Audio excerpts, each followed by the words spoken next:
আছেন? প্রিয় ভাই ও বোনেরা, কেমন আছেন সবাই? আশা করছি যে যেখান থেকে বসে আমার আজকের এই ভিডিওটি দেখছেন সবাই অনেক বেশি ভালো আছেন। আলহামদুলিল্লাহ, আল্লাহ পাকের অশেষ রহমতে আমরাও ভালো আছি।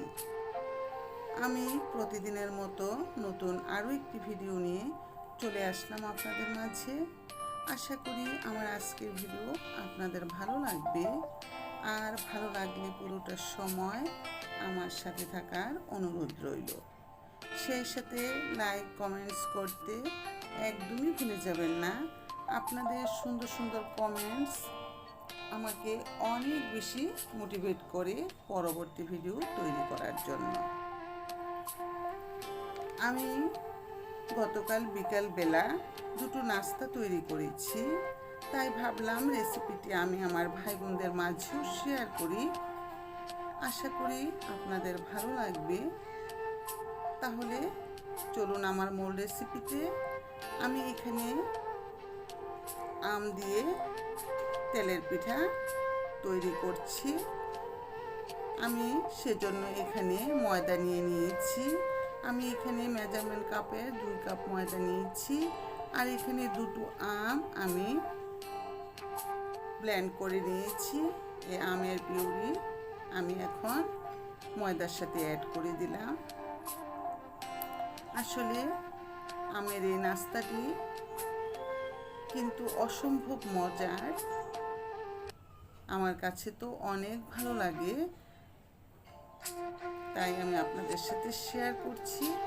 আমি এখানে প্রথমেই ময়দা নিয়ে নিয়েছি, তারপর আমি এখানে দিয়ে দিলাম আমের যে পিউরিটা, সেটা আমি অ্যাড করে দিয়েছি। তারপর আমি এখানে আমার পরিমাণ মতো আমি চিনি অ্যাড করে দিয়েছি। আসলে আমটা মাশাআল্লাহ অনেক মিষ্টি ছিল।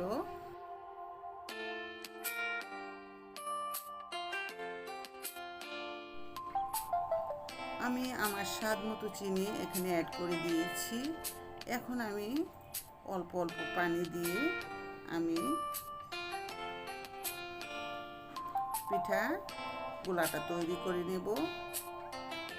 আমি এখানে স্প্যাচুলা দিয়ে নেড়ে চেড়ে এভাবে দিচ্ছি। আসলে পরে আমি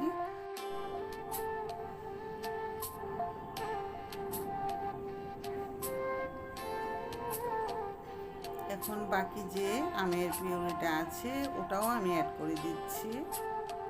দিয়ে এভাবে স্প্যাচুলা দিয়ে আমি নেড়ে চেড়ে পরে আমি হাত দিয়ে সুন্দর করে একটা ব্যাটার তৈরি করে নেব।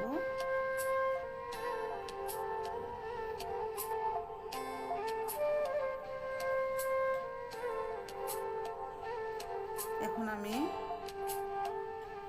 অল্প অল্প পানি দিয়ে তারপর আমি আস্তে আস্তে করে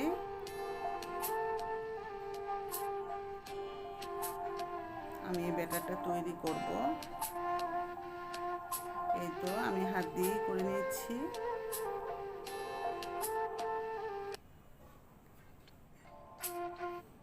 খুবই সুন্দর হয়েছে পিঠাটা, খেতেও ভীষণ ভীষণ মজার হয়েছিল। আমি দুটো নাস্তা তৈরি করেছি, একটা আম দিয়ে তেলের পিঠা আর একটা ছিল নুডলসের পাকুড়া। দুটো নাস্তাই অসম্ভব মজার হয়েছিল।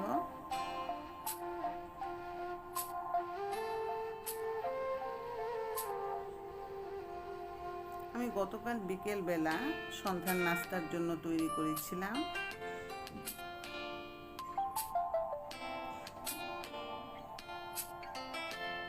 এভাবে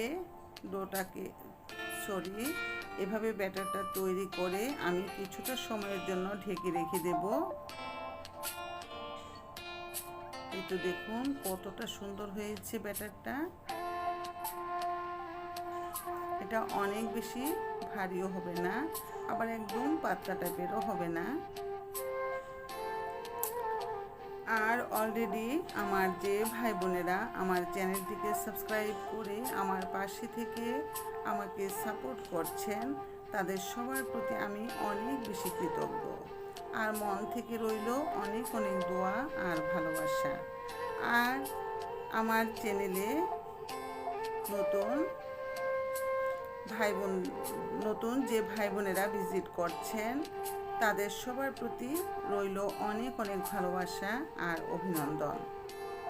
তাদের সবার প্রতি আমার রিকোয়েস্ট রইল, প্লিজ আমার চ্যানেলটিকে সাবস্ক্রাইব করে আমার সাথেই থাকুন আর পাশে থাকা বেল আইকনটি ক্লিক করে দিবেন, যাতে করে আমি পরবর্তী ভিডিও দেওয়ার সাথে সাথে নোটিফিকেশান চলে যাবে আপনাদের মোবাইলে, আর চাইলে আপনারা সেটা দেখে নিতে পারবেন।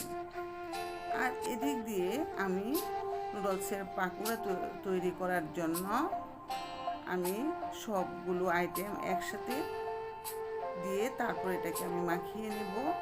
আমি প্রথমে দুটো আলু একটা গ্রেটারের সাহায্যে গ্রেট করে নিয়ে নিয়েছি।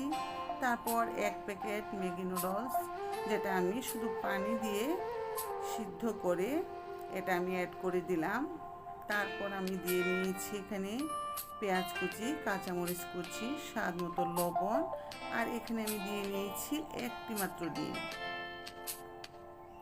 দিয়ে তারপর আমি এখানে হলুদ গুঁড়ো, ধনে গুঁড়ো দিয়ে দিলাম। আর লবণটা স্বাদ মতো দিয়েছি, তবে বুঝে শুনে লবণটা দিতে হবে, কারণ আমি যে মশলাটা ইউজ করেছি এটা ম্যাগি নুডলসের মশলা, এর মধ্যেও কিন্তু লবণ দেয়া থাকে, তাই আমি একটু বুঝে শুনে লবণটা দিয়েছি, তবে আমার দেওয়া পারফেক্ট হয়েছে। তারপর আমি এখানে 2 চামচ ময়দা দিয়ে আমি এটাকে ভালোভাবে একটু আস্তে আস্তে করে আলতোভাবে আমি মেখে নিচ্ছি। আসলে এই নুডলসের পাকোড়া এর মধ্যে ধনেপাতা দিলেও অনেক ভালো ফ্লেভার আসে। আমার ধনেপাতা একটু লাল টাইপের হয়ে গিয়েছিল, নষ্ট হয়ে গিয়েছে, তাই আজ দিতে পারিনি। তবে ধনেপাতা দিলে খেতেও অনেক ভালো লাগে, দেখতেও ভালো লাগে। এই তো আমি এটাকে একটু মেখে তারপর আমি এগুলোকে ভেজে নেব। আর আমি একটু লাল মরিচের গুঁড়ো অ্যাড করেছি, আর আমি এখানে কাঁচামরিচ 5টি দিয়েছি, যেহেতু বাচ্চারা খাবে সেজন্য আমি আর বেশি কাঁচামরিচ এখানে অ্যাড করিনি। এই তো আমি কিচেনে চলে এসেছি। প্রথমে আমি দুটো নাস্তা আমি একেবারে ভেজে নেব, এই প্যানের মধ্যেই ভাজবো। আমি প্রথমে তেলের পিঠাটা তৈরি করে নিচ্ছি। আমি ফ্রাই প্যানে না দিয়ে এখানে একটু খোস টাইপের এই প্যানের মধ্যে দিয়েছি।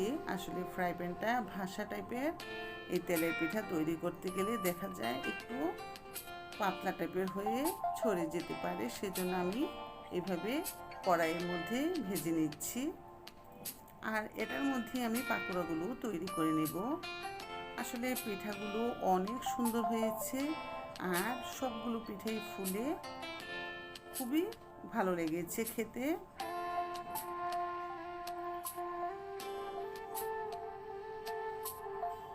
আমি পিঠাগুলো ভেজে তারপর এই প্যানের মধ্যেই আমি পাকোড়াগুলো ভেজে নেব।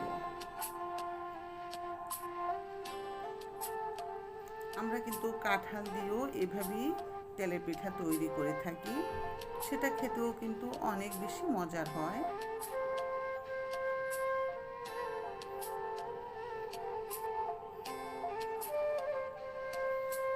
আমি আস্তে আস্তে করে চুলোর আঁচটা অত বাড়িয়ে দেওয়া যাবে না। চুলোর আঁচটা আমি মাঝারির চেয়েও আরও একটু লতে রেখে আমি পিঠাগুলো ভেজে নিচ্ছি।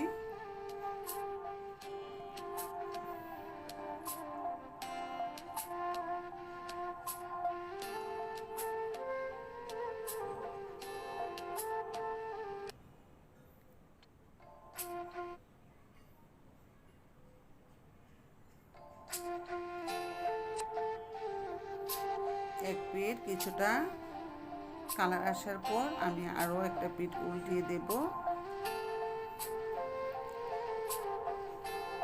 দিয়ে এভাবে করে আমি পিঠাগুলো আমি ভেজে নেব।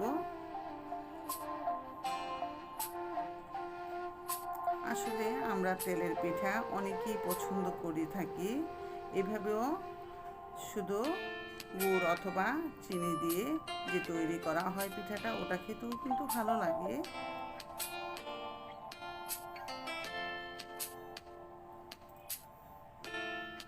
বাঁকা টাইপের হয়ে গিয়েছে পিঠাটা, ঠিক হয়ে যাবে আস্তে আস্তে।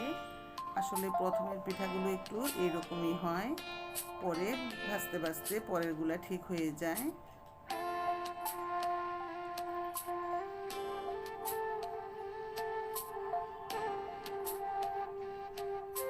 আসলে ফ্রাই প্যানের চেয়ে এই খোস টাইপের কড়াইগুলোতে পিঠাগুলো ভাজতে অনেক বেশি সুবিধা হয়।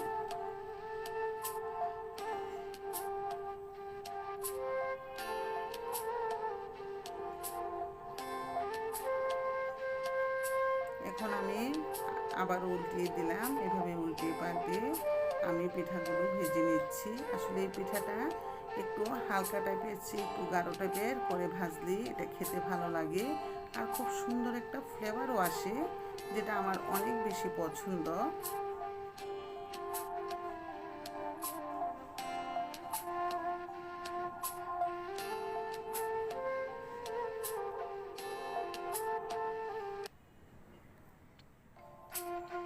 এখন আবারও উল্টিয়ে পাল্টিয়ে দিয়ে যেন সবগুলো পিঠার কালারই এক হয় সেদিকে লক্ষ্য রাখতে হবে, তখন দেখতেও ভালো লাগবে আর খেতে তো অনেক ভালো লাগবে।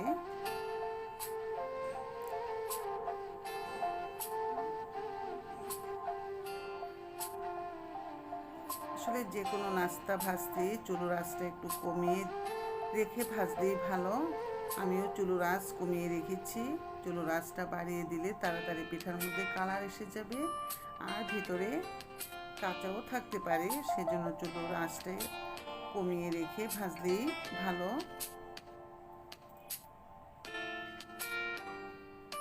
আমি যেহেতু দুটো নাস্তা পরপর একই প্যানের মধ্যে ভেজে নেব, সেজন্য নুডলসের জন্য সব কিছু রেডি করে রেখেছি, এখন শুধু ভাজার পালা।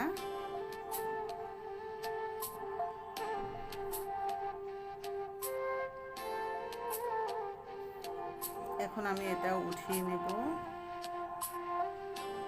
এভাবে করে আমি সবগুলো পিঠাই তৈরি করে নেব।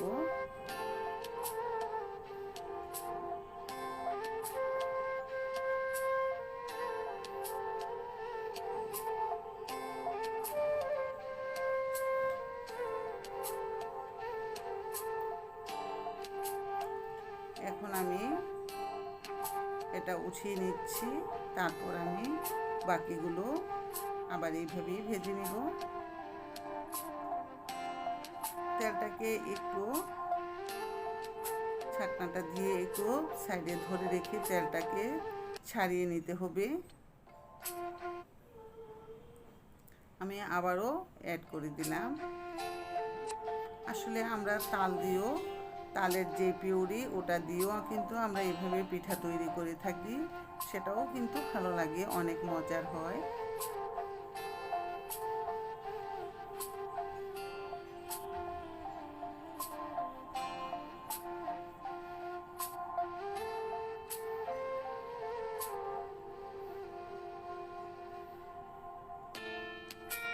সবকটা পিঠাই ফুলে অনেক সুন্দর হয়েছে। আসলে পিঠা তৈরি করতে গেলে যখন ভালোভাবে ফুলে যায় তখন কিন্তু সময় বেশি লাগে না, আবার দেখতেও ভালো লাগে।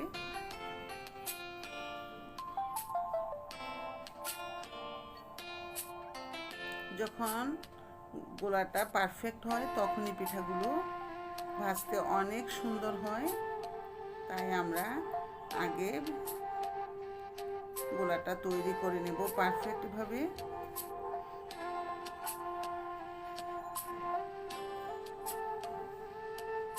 আমরা গতকাল সন্ধ্যায় নাস্তাগুলো খেয়েছিলাম, সাথে আম কেটে নিয়েছি। তারপর এই দুটো নাস্তা ছিল, খুব সুন্দরভাবে আমাদের বিকেলের নাস্তা হয়েছে। আসলে সব বাচ্চারা মিষ্টি টাইপের নাস্তাগুলো পছন্দ করে না, আমার ঘরেও তাই। কেউ ঝাল টাইপের নাস্তা পছন্দ করে থাকে, আবার কেউ একটু মিষ্টি টাইপের নাস্তাটা পছন্দ করে থাকে, তাই দুটোই করা লাগে প্রায়ই। এখন আমি আমার গোলা কিন্তু আরও কিছুটা রয়ে গেছে, তারপরও আমি নুডলসের পাকোড়াটা তৈরি করে নিচ্ছি। এগুলো কিন্তু আমি একটু বড় করে এবড়ো থেবড়োভাবেই দিয়ে দিলেও চলবে, কোনো সমস্যা নাই, এগুলো ভাজা হয়ে যাবে। এই নাস্তাটা আমার ছোটো মেয়ের অনেক বেশি পছন্দ, সেজন্য এটা আমি প্রায়ই করি।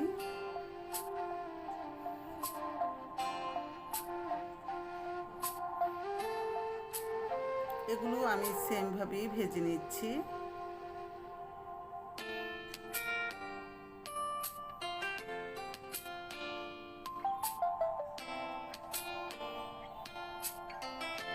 এখন আমি উল্টিয়ে দেব, কিছুটা শক্ত হয়ে আসার পরই উল্টিয়ে দেব। এই যে দেখুন,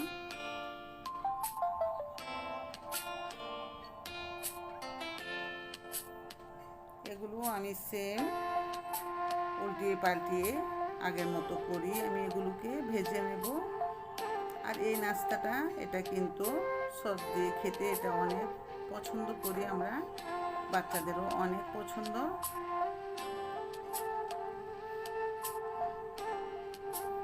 আমার এক প্যাকেট নুডলস দিয়ে এখানে প্রায় 9টার মতো পাকোড়া তৈরি করা হয়েছে। আমি 4টা ভেজে নিয়েছি, আরও 4টি আমি এখন আবার দিয়ে নেব।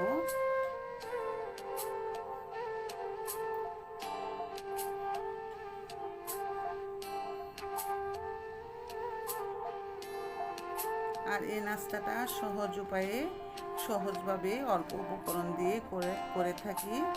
আর এটা তৈরি করতে সময় একদমই বেশি লাগে না, অল্প সময়ই করে নেওয়া যায়।